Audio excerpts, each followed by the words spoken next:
Commander Zethrix adjusted his crystalline viewing apparatus and let out what could only be described as the Valoran equivalent of a contemptuous laugh.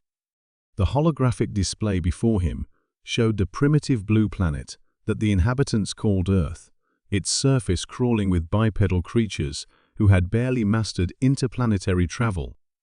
"Look at this pathetic civilization," Zethrix announced to his war council aboard the flagship Dominion's Edge. "They still use chemical propulsion for their spacecraft. Their weapons are based on projectiles and crude energy beams. It's almost insulting that the Galactic Council considers them worthy of our attention."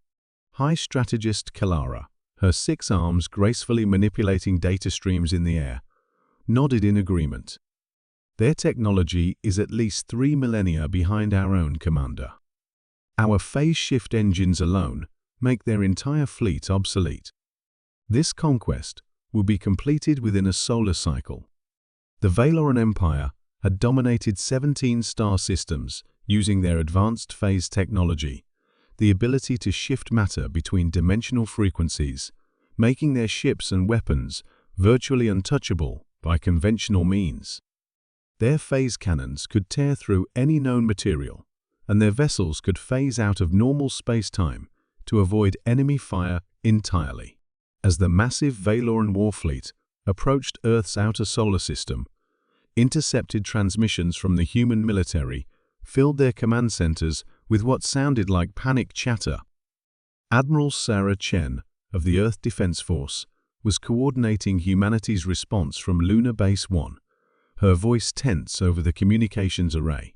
"All ships maintain defensive formations around Earth," Admiral Chen commanded. "We've studied their technology from the probe wreckage we recovered last year.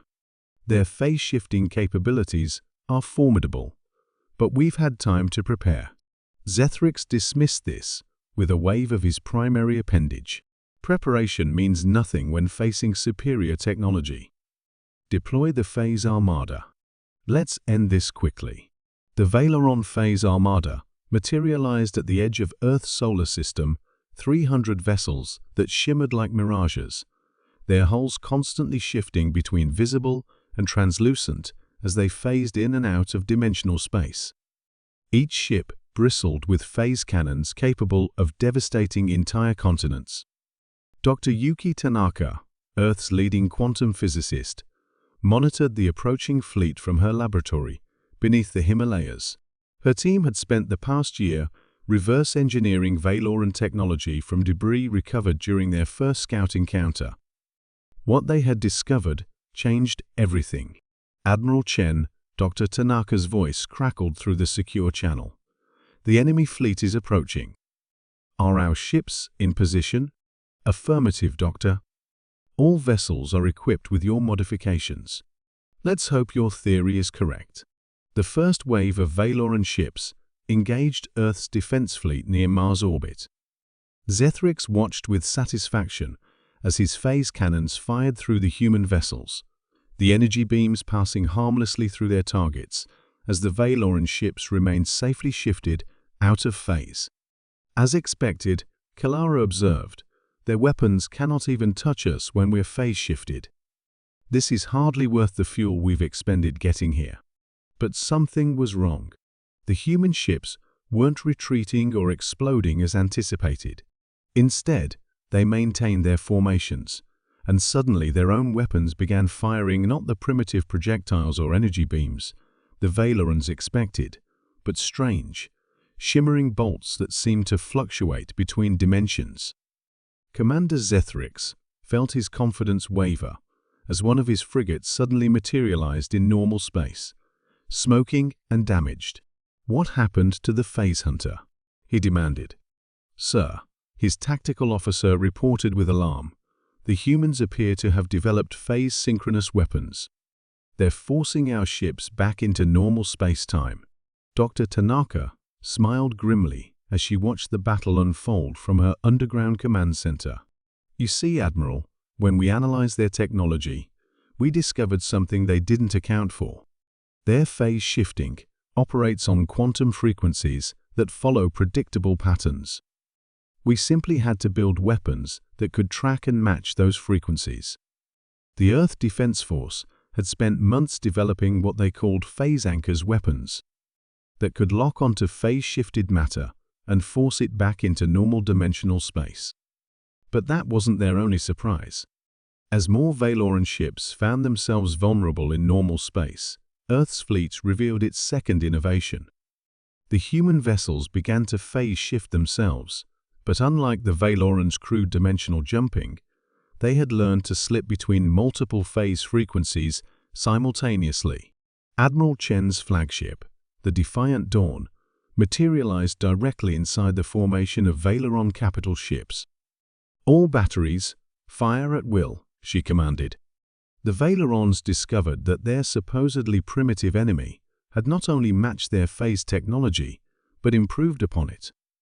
Earth scientists had developed multi-phase projection, allowing their ships to exist in several dimensional frequencies at once, making them nearly impossible to target while giving them multiple attack vectors. Commander Zethrix watched in horror as his technologically superior fleet was systematically dismantled by the humans they had underestimated. Ship after ship was either destroyed or forced to surrender as Earth's phase anchors stripped away their dimensional advantages. "How is this possible?" Kilara demanded, her 6 arms working frantically at her control interfaces. Dr. Tanaka's voice echoed across the battlefield through captured Valoran communication channels. "You made the mistake of assuming that because our technology was different, it was inferior. While you perfected one approach to dimensional manipulation, we learned to think outside conventional parameters. Sometimes the greatest advantage comes not from having the best technology, but from understanding how to counter it." The Battle of Sol became known throughout the galaxy as the day a primitive species defeated one of the sector's most feared empires using innovation over raw technological power. The Valoran Empire withdrew from human space, their reputation shattered along with their fleet. As the surviving Valoran ships limped back toward their territory, Commander Zethrix stared at the tactical displays showing Earth's defensive grid, now enhanced with hybrid human Valoran technology. The blue planet that had seemed so vulnerable now bristled with phase-shifted defense platforms and patrol vessels that could operate across multiple dimensional frequencies.